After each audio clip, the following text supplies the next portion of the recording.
26 minutos pasaron de las 2 de la tarde, nos queda un ratito nomás para llegar al final de nuestro programa. El 10 de abril salió un comunicado que publicó en su red oficial de Facebook, la Multisectorial por los Derechos Humanos, haciendo un planteo muy fuerte respecto de su, decían, de profunda preocupación por la situación en la que se encuentran las personas alojadas en los lugares de privación de la libertad de la provincia. Era un extenso comunicado.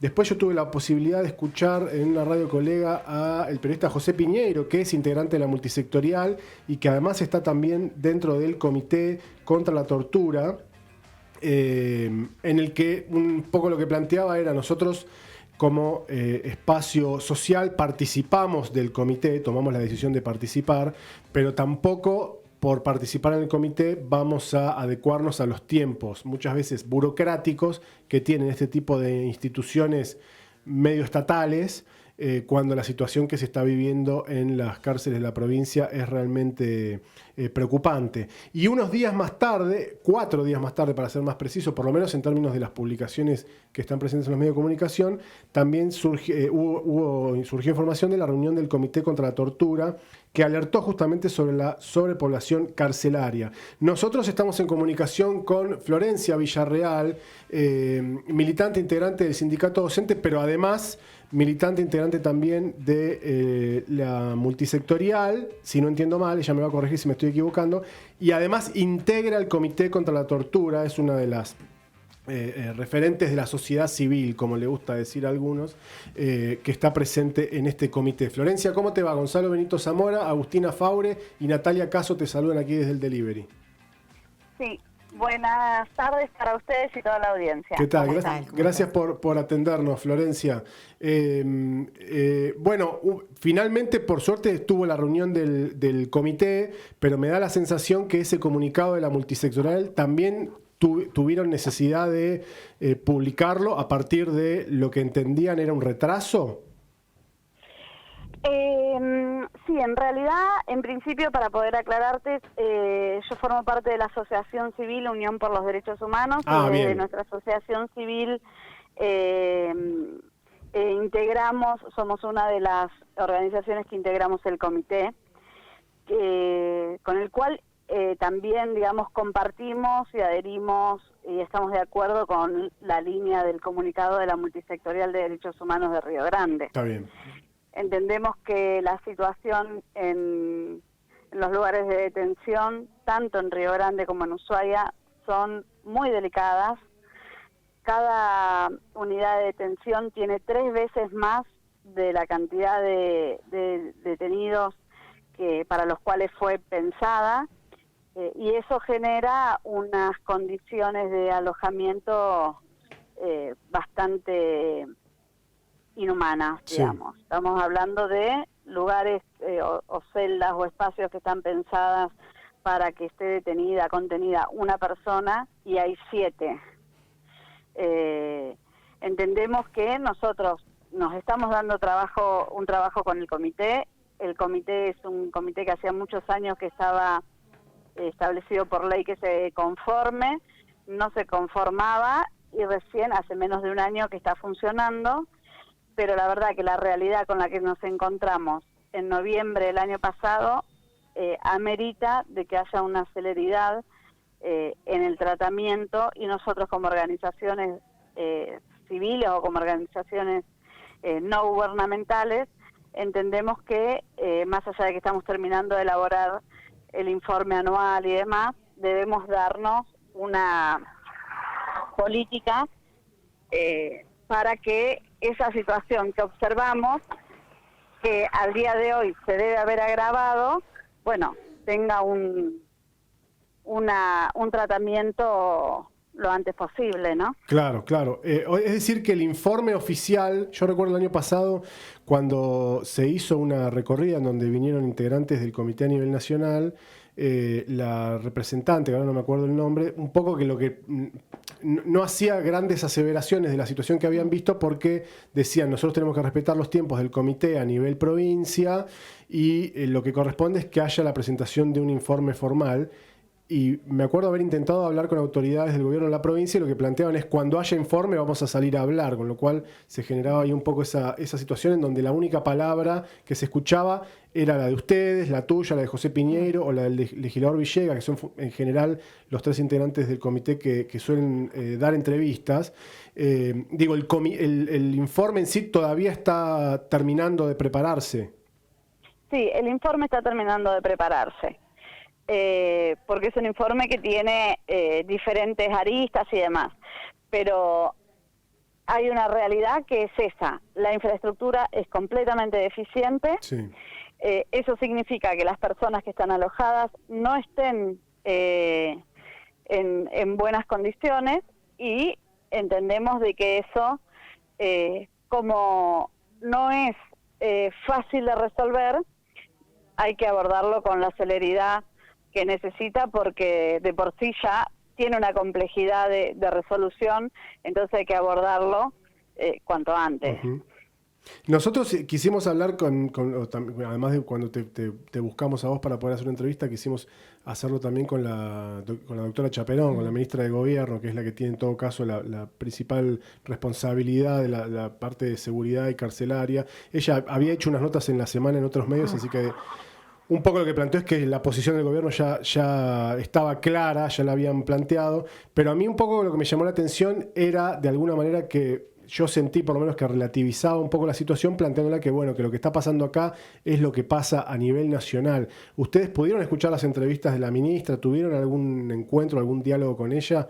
Y preguntarte cómo tomaron esas declaraciones.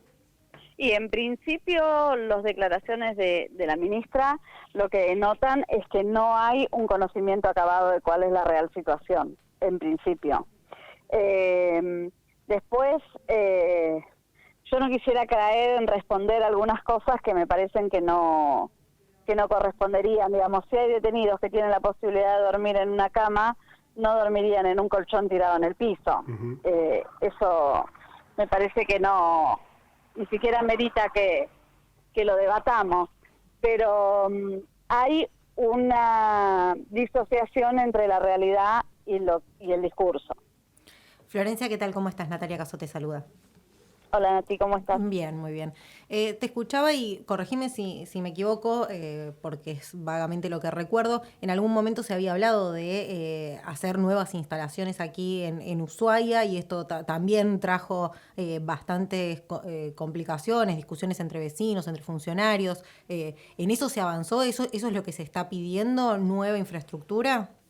Eso es lo que se está pidiendo. Buena infraestructura que pueda contener la realidad que tiene el servicio penitenciario o el sistema carcelario de la provincia. No hay condiciones mínimas que garanticen los derechos humanos de las personas que están alojadas en cuanto a infraestructura. Entonces es urgente de que esto que hasta ahora digamos, no es un problema de esta gestión, eso está claro. En la ciudad de Ushuaia es un problema que viene incrementándose, y después también tiene que ver con determinadas normativas o situaciones que tienen que ver con el régimen carcelario, que también habría que revisar, porque si tenemos un crecimiento cada vez más rápido de la población carcelaria, bueno, ahí hay temas que atender. Florencia, sí. Y también, bueno, establecer políticas de prevención. Las 2/3 partes de la población masculina que está detenida en Tierra del Fuego tiene que ver con casos de violencia de género y abuso sexual infantil. Bueno, ahí hay temáticas que hay que abordar de otras características, claro, que son políticas de prevención, políticas de difusión institucional, bueno, diferentes líneas de trabajo que no son las de creación de infraestructura, pero que también influyen directamente en las condiciones y el sistema de justicia en la provincia. Florencia, Agustina Faure te saluda, ¿cómo estás? ¿Cómo estás? Más allá de hablar de la parte de infraestructura, que obviamente no se puede resolver me parece que ni en un corto ni en un mediano plazo, es más a largo plazo por ahí la resolución, ¿hay otros temas que sí se puedan abordar en mediano y corto plazo?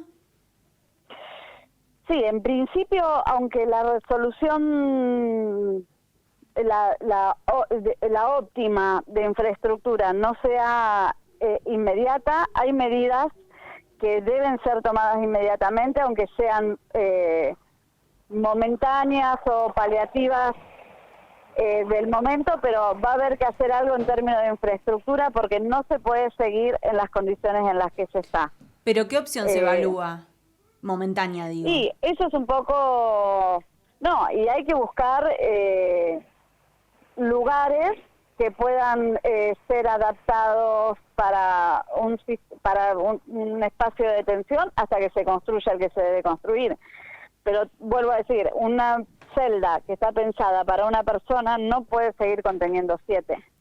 Bien, ¿y hay otras condiciones que no tengan que ver con lo edilicio que ustedes estén viendo para resolver? Sí, creemos de que incluso hay que establecer un sistema donde el acceso a la salud de las personas que están privadas de su libertad sea más controlado y con mayor asiduidad, que también, digamos, el sistema de salud en la provincia está con deficiencias, pero bueno, digamos, las personas que están privadas de la libertad tienen otras barreras que quienes estamos en libertad no las tenemos, y hay que garantizarles que puedan acceder a condiciones dignas para su salud. Tanto como para recreación, como para deportivas y de educación, digamos. Son las condiciones que creemos que tiene que atender el sistema para que las personas que están privadas de la libertad, están privadas de la libertad, pero no de sus derechos y garantías como personas que deben acceder a un trato digno, y sus derechos humanos deben ser preservados y tenidos en cuenta. Claro. Estamos hablando con Florencia Villarreal, integrante del comité de, lo quiero decir exactamente bien, no me quiero perder con eso, para que quede bien claro. Comité contra la tortura, que es parte de lo que tiene que ver con la aplicación de la Convención contra la Tortura y otros tratos o penas crueles.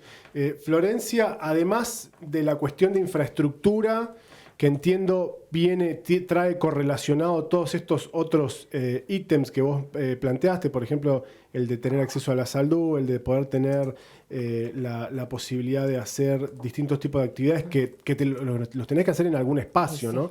¿Hay algún otro tipo de situaciones que vos entiendas son relevantes para tratar de resolver urgentemente? Sí, una política de recreación y de educación para las internas y los internos del sistema carcelario, sí. Uh-huh. Y nombrabas a las internas. La situación de las mujeres que están privadas de su libertad, digo desde una perspectiva de derechos humanos, pero también feminista. Vos también sos reconocida por estar participando dentro del movimiento feminista. ¿Cómo lo evaluás? Tengo entendido que tienen como una pequeña alcaidía acá en Ushuaia, creo que en el barrio Los Fueguinos, pero que por lo poco que yo sé no es un lugar que haya sido construido pensado para ser un lugar de detención originalmente.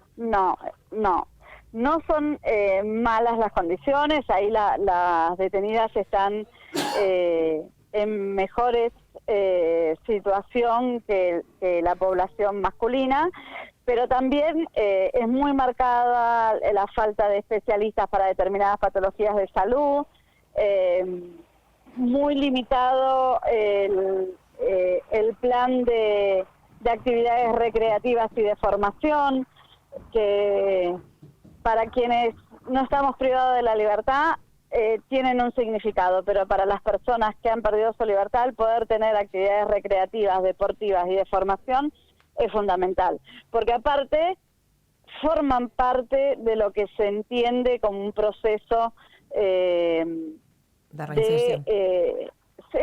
Sí, y de que realmente el espacio de detención sea una posibilidad de que esas personas que han cometido determinado delito, el paso por el sistema carcelario devuelva, digamos, algunas posibilidades de tener un mejor futuro, una mejor inserción en la sociedad y al final de su pena, digamos, poder encontrarse en mejores condiciones que cuando tuvieron que cometer un delito.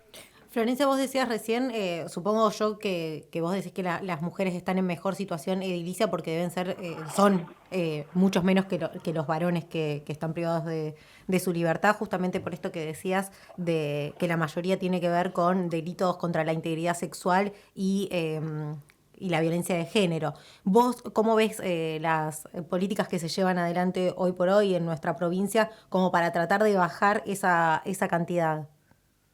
Y no, digamos, es materia pendiente. No tenemos un sistema judicial con perspectiva de género. El caso de Gina es una muestra, el caso de Claudia Ávila es otra muestra. Es necesario y urgentemente un sistema judicial que pueda contemplar una perspectiva transfeminista, porque hay casos y situaciones de mujeres que están privadas de su libertad por haber tenido que defenderse de sus agresores. Eso debe tener un abordaje en la sociedad en general, pero fuertemente y particularmente en el sistema judicial, que necesita tener una reforma que tenga perspectiva de género. Florencia, hay, no sé si ustedes tienen como comité alcance como para poder hacer ese tipo de evaluaciones, pero respecto de aquellas personas que puedan estar detenidas por haber cometido delitos flagrantes, digo, en aquel momento cuando aquí en Tierra del Fuego se aprobó, me acuerdo yo que en aquel momento había un legislador que era Osvaldo López, que después fue senador nacional, que lo que planteaba es que esa era una ley hecha para los pobres, que solamente son encontrados en flagrancia las personas más humildes que roban, digamos, que roban una gallina, como se suele decir, y no aquellas personas que son ladrones de guante blanco. Dentro del debate respecto de la necesidad de infraestructura, digo, para retomar algo que en algún momento planteaste en la entrevista que venimos llevando adelante, ¿no hay también que pensar en quiénes son y en qué condiciones llegan las personas que son detenidas y que son enjuiciadas?